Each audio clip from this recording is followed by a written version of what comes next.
Hello，大家好，有我無名小卒啊！今日又係繼續嚟我哋嘅信仰科學系列，今次就講關於年輕地球同埋古老地球。呢個係地球年齡嘅推算。好多神學課程，當你談及到創世紀嗰陣時，佢哋都會帶出年輕地球定古老地球呢個疑問。呢個都會直接影響你點睇神創造天地嗰6日。首先講下年輕地球論 （Young Earth Creationism）。年輕地球論嘅支持者相信上帝大約喺6000到1萬年前就已經創造咗宇宙同地球，唔係好似主流科學咁講話有幾十億年嘅歷史。佢哋根據創世紀入邊嘅記載，認為6日創造真係6個24小時。年輕地球論者通常都會相信喺挪亞個時代，上帝降過一次全球性嘅大洪水，呢場大災難劇烈改變咗地表同地質嘅結構，亦解釋到好多化石同沉積岩層係喺嗰陣短時間之內形成。仲有啲人認為上帝喺創造世界嗰陣時已經俾宇宙一個表觀年齡，即係話雖然依家睇落係好似好古老，但實際上歷史時間係短得多。呢個睇法同主流科學話地球大約有45億年歷史嘅講法好唔同，所以一直喺宗教同科學界引起唔少爭論。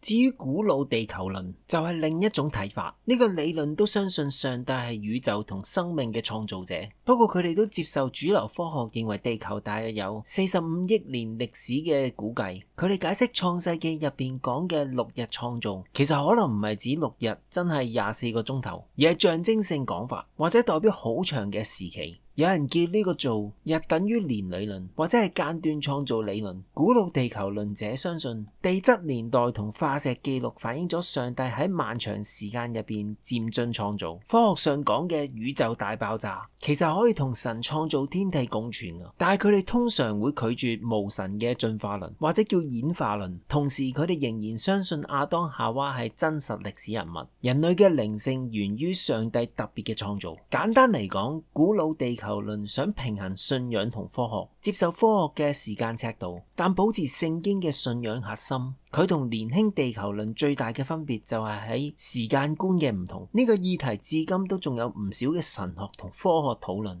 今日仲想同大家介紹一下乜嘢係科學方法 （scientific method）。所謂科學方法其實就係一套有系統嘅步驟，幫我哋透過觀察同實驗去揾比較可靠嘅知識，盡量減少自己主觀嘅偏見同誤解。由17世紀開始，科學方法就慢慢發展成為現代科學研究嘅基礎，用喺唔同範疇，例如物理、生物甚至社會科學入面。簡單嚟講，科學方法係一種點樣做研究嘅方式，佢強調咗用客觀嘅數據同證據，而唔係靠感覺、傳聞或者權威講咗就算數。科學方法幫我哋分清楚邊啲係有證據支持嘅事實，邊啲只係未經證實嘅猜想或者假設。一般嚟講，科學方法可以分成幾個常見嘅步驟，不過實際應用嗰陣可以有彈性，未必一定照住次序一步一步咁行。第一，觀察現象。首先留心身邊發生嘅嘢，見到一啲現象覺得好奇，覺得點解會咁嘅。第二，提出問題，查資料，根據觀察出嚟嘅狀況，將佢變成一條清楚嘅問題，然後去揾相關背景資料，睇下其他人以前研究過啲乜嘢。第三，建立假說，再根據現有嘅知識提出一個暫時嘅解釋或者預測，呢個就叫做假說。假說其實係一個可以被測試嘅講法，唔係話亂估就算啊。第四，設計同進行實驗，跟住就要設計一個合理可重複嘅實驗，或者做系統性嘅觀察，去收集數據，睇下個假說啱唔啱。第五，分析數據，收集完資料之後，要用適當嘅方法去分析，好多時會用到統計，睇下結果係咪支持原本嘅假說。第六，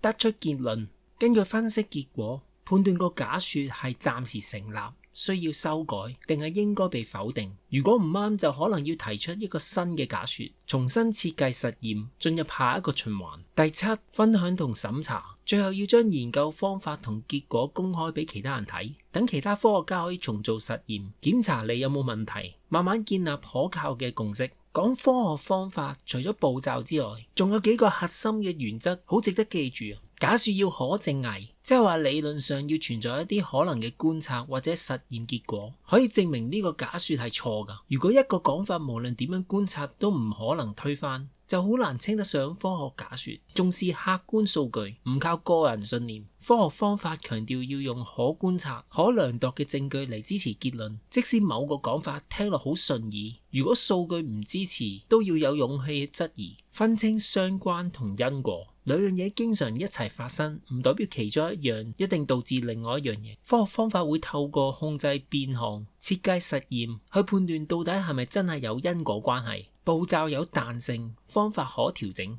真實世界入邊研究唔一定係直線式咁行，有時做住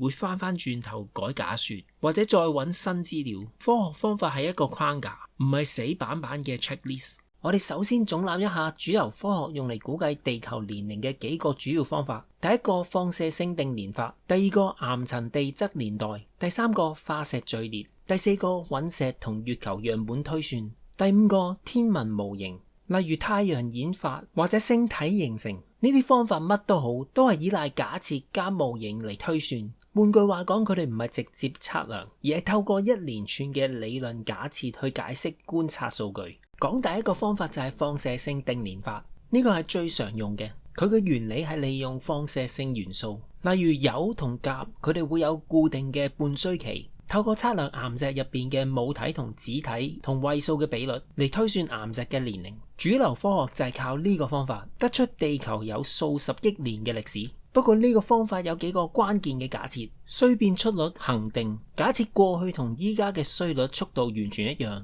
系統封閉冇污染，假設岩石從來冇被外來物質污染。但係呢啲初始條件，好似原子同位素比例，完全無法直接觀察，只可以假設，唔可以實驗驗證，亦無法重建過去環境。另外，如果岩石曾經受過高溫、水流或者變質作用，數據就會失準。但係呢啲影響好難完全排除，更加難證明假設係錯嘅。仲有，如果用唔同嘅方法，經常會俾出互相矛盾嘅年齡，缺乏一致性同重複性。第二個方法係岩層地質年代，依賴疊置原理，下層嘅岩石比上層舊。透過呢個原理，我哋可以劃分相對年代，例如寒武紀、白堊紀，結合絕對定年法，建立咗一個長達45億年嘅地質年表。但係呢個方法有莫大嘅問題。首先，佢純粹係觀察相關性，本身無法獨立俾出絕對嘅年齡，必須借用放射性定年或者化石年代嘅假設。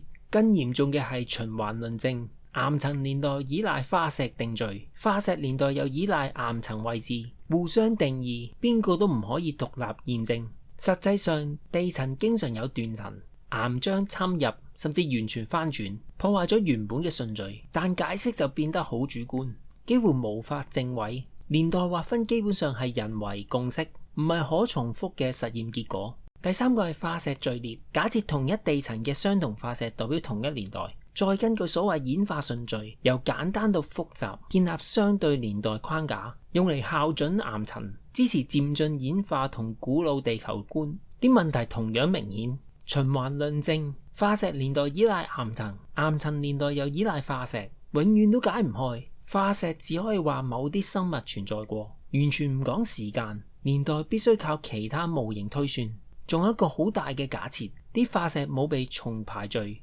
混移，完全反映真實嘅歷史順序。但係如果考慮洪水等等嘅災變因素，呢個假設好脆弱，地層可能被侵蝕、導致擾動，呢啲都唔係可控實驗，而係歷史殘跡嘅解釋，缺乏活體實驗驗證。第四個方法係分析隕石同月球樣本嘅放射性同位素，假設佢哋同地球同時形成，得出太陽系大概46億年，用嚟佐證地球古老歷史，當成宇宙時鐘。但問題好多，樣本超少，仲有來源未知，初始條件冇辦法實驗重現，好多關鍵假設都係模型前提，例如太陽系所有天體同時形成。隕石同月球樣本從來未被宇宙射線或者其他因素改變，月球樣本可以代表地球早期歷史，呢啲都係無法直接證實嘅假設。如果有污染或者其他宇宙影響，啲數據就會失準，但係呢啲影響好難證偽。最重要嘅係呢啲完全唔係控制實驗，純粹依賴模型解釋。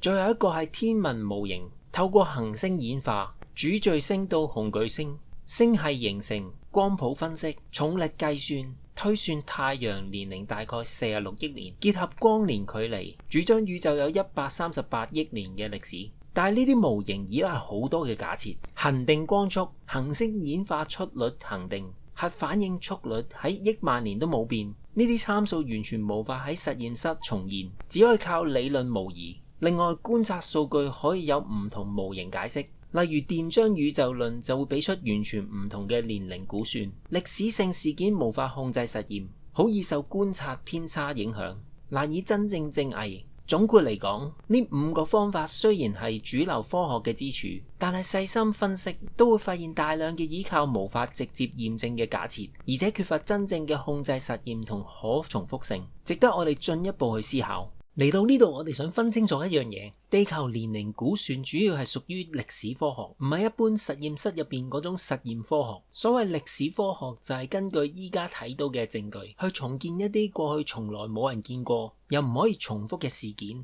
例如地球點樣形成、幾多年前開始等等。但係呢類問題係好難完全符合科學方法幾個核心嘅要求嘅。第一，冇辦法重複實驗，我哋唔可以再試一次創造地球。第二，冇辦法控制變數，例如過去宇宙嘅狀況、當時嘅環境因素都唔可以喺實驗室入邊重現同控制。第三，初始條件無法直接觀察，例如岩石一開始有幾多同位數，太陽系啱啱形成嗰陣時係點樣樣，呢啲都只係可以假設。所以好多時我哋其實係用最佳解釋模型去推理，而唔係直接量度到嗰個歷史年份嘅本身。呢種方法喺性質上同可重複、可控制嘅實驗科學係唔同層次嘅工作嚟㗎。呢點好值得大家去留意。好多朋友會問，如果咁多假設，點解結果仲會好似幾一致咁嘅？呢度要提一樣嘢，就係模型一致性嘅假象。點解會有呢個現象嘅？一方面，唔同模型之間會有互相校正，好似用放射性定年去校準化石年代，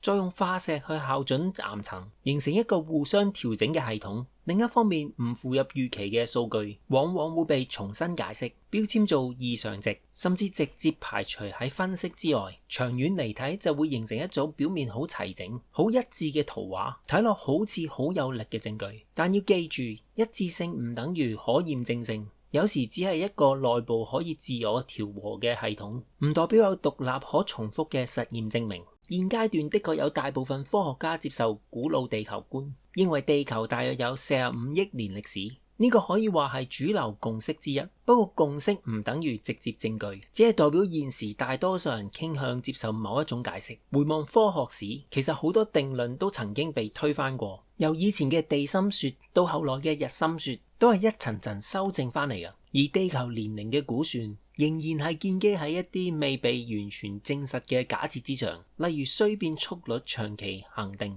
初始條件設定正確等等。真正嘅科學精神應該係永遠開放俾人質疑同修改，而唔係將任何理論變成唔容許挑戰嘅信仰或者權威。一個健康嘅學術環境係歡迎合理嘅問題同挑戰，而唔係將質疑視為敵對。總括嚟講，喺地球年齡呢個議題上面，所有主流嘅估計方法都係屬於模型科學，即係靠模型同假設去重建歷史，而唔係喺實驗室入邊可以反覆測試、控制變因嘅實驗。因此，單憑呢個方法，無法絕對去證明地球係一定係年輕或者一定係古老，更接近係兩套互相競爭嘅解釋框架。呢啲方法本身都充滿咗假設、不確定性，仲有啲地方可能出現循環依賴，例如模型互相校準嘅情況。喺處理歷史問題嗰陣，其實最可靠嘅往往係文字記錄，即係有具體內容、具體年代嘅歷史文件。當然都要檢驗真偽，但至少係直接記錄，而唔係純粹由模型推算出嚟嘅。換句話講，有實際記載嘅歷